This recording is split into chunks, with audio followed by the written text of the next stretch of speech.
La Coupe d'Afrique des Nations 2025 au Maroc a débuté comme une célébration éclatante du football et de l'unité africaine. Les stades scintillaient, les supporters des 4 coins du continent remplissaient les rues et l'espoir était palpable.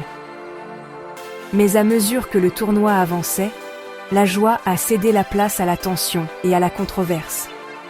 Le coup de sifflet final n'a pas apporté de clôture. Il a déclenché une tempête de débats et d'accusations sur les médias et les plateformes sociales. Ce qui était censé unir a plutôt exposé des rivalités et des fractures profondes, transformant un événement sportif en un point chaud géopolitique. L'héritage du tournoi est devenu une histoire de 2 batailles, l'une sur le terrain et l'autre dans les arènes numériques et diplomatiques.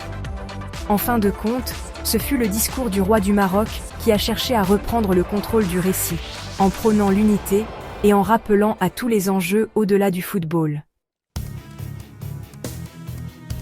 Le match final était censé couronner un champion, mais il est devenu un catalyseur de controverses. Les décisions arbitrales, chaque coup de sifflet, chaque examen VAR, ont été vivement contestés, alimentant l'indignation et la suspicion.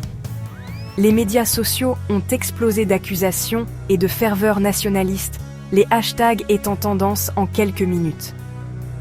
Les supporters des 2 camps se sont sentis lésés ou justifiés, mais le débat a rapidement transcendé le sport. Le match est devenu un symbole de rivalité régionale plus large, avec des théories du complot sur le favoritisme et la manipulation occupant le devant de la scène. La finale n'était plus seulement un jeu, c'était une poudrière allumant des conflits politiques et médiatiques à travers l'Afrique. Le beau jeu était devenu un champ de bataille pour des griefs plus profonds. L'étincelle de la controverse a déclenché une tempête à l'échelle du continent. Dans les jours suivant la finale, l'indignation s'est propagée des médias sociaux aux grands médias, se transformant en une véritable guerre médiatique.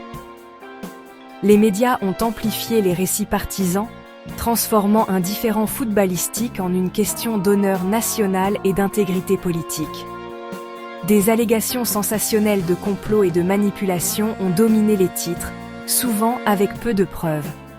Les chambres d'écho médiatiques ont approfondi les divisions, chaque camp renforçant sa propre version des événements. Les démentis officiels n'ont guère apaisé la tempête. Le langage incendiaire des médias n'a fait qu'attiser le feu. La finale de la CAN est devenue un substitut aux luttes de pouvoir régionales, la crédibilité et l'influence du Maroc étant attaquées. Le rôle des médias était clair, loin de guérir, il a élargi le fossé, transformant un désaccord sportif en une crise diplomatique. Le scandale du football était désormais une bataille pour le leadership régional. Le continent regardait les lignes se durcir et les enjeux augmenter. Au milieu de la tourmente, le roi Mohamed VI du Maroc a prononcé un discours qui a changé la donne. Il s'est élevé au-dessus des controverses du match, appelant à l'unité africaine et à un destin partagé. Le roi a redéfini le Maroc comme un gardien des idéaux panafricains, rejetant la division et la confrontation. Son message a désamorcé les tensions, rappelant à tous que ce qui unit l'Afrique est plus grand que ce qui la divise. C'était plus que de la gestion de crise, c'était une réaffirmation de la vision du Maroc pour le continent. Le discours a offert une échappatoire diplomatique, permettant à toutes les parties de prendre du recul sans perdre la face. Les observateurs internationaux y ont vu un signe de la diplomatie sophistiquée et des ambitions continentales du Maroc. Le roi a transformé une crise en une opportunité de démontrer le leadership et l'unité. Pour le Maroc, accueillir la CAN 2025 était une démarche stratégique, pas seulement un événement sportif. Le royaume a investi massivement pour se positionner comme le centre africain de la finance, de la logistique et de la culture. Le tournoi a été une vitrine de la prouesse organisationnelle du Maroc et de son ambition de mener le développement de l'Afrique. Mais les controverses post-finales ont menacé cette image soigneusement élaborée, faisant du Maroc une cible de critiques. La crise a testé la maturité diplomatique du Maroc et son engagement envers l'unité continentale. La réponse du roi a réaffirmé la vision plus large du Maroc, choisissant l'unité plutôt que la défensive. Le leadership du Maroc s'est mesuré non seulement à son infrastructure, mais aussi à sa capacité à naviguer dans les tempêtes politiques. Le tournoi est devenu une scène pour le rôle du Maroc en tant qu'unificateur et leader.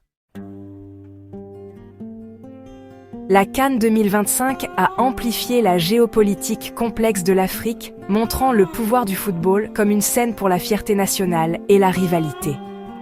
Les victoires et les défaites étaient chargées de sens politique, transformant le tournoi en un substitut à des conflits plus profonds. La finale a exposé des rivalités anciennes et nouvelles, chaque décision étant interprétée à travers un prisme politique. La fragmentation médiatique a créé des chambres d'écho, rendant le dialogue et la réconciliation difficiles. L'information est devenue une arme, et les médias ont souvent alimenté la division plutôt que la compréhension. Le tournoi a été une leçon de diplomatie sportive. L'organisation de tels événements peut renforcer l'image d'une nation, mais aussi amplifier les critiques. En Afrique, le football et la politique sont inséparables, chacun façonnant l'autre.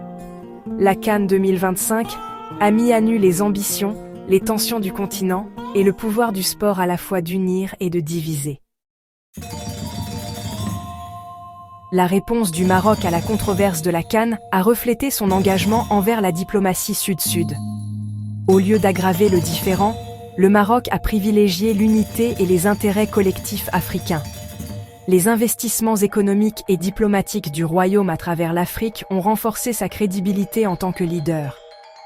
La crise a testé la détermination du Maroc, mais lui a également permis de réaffirmer ses idéaux panafricains sous pression.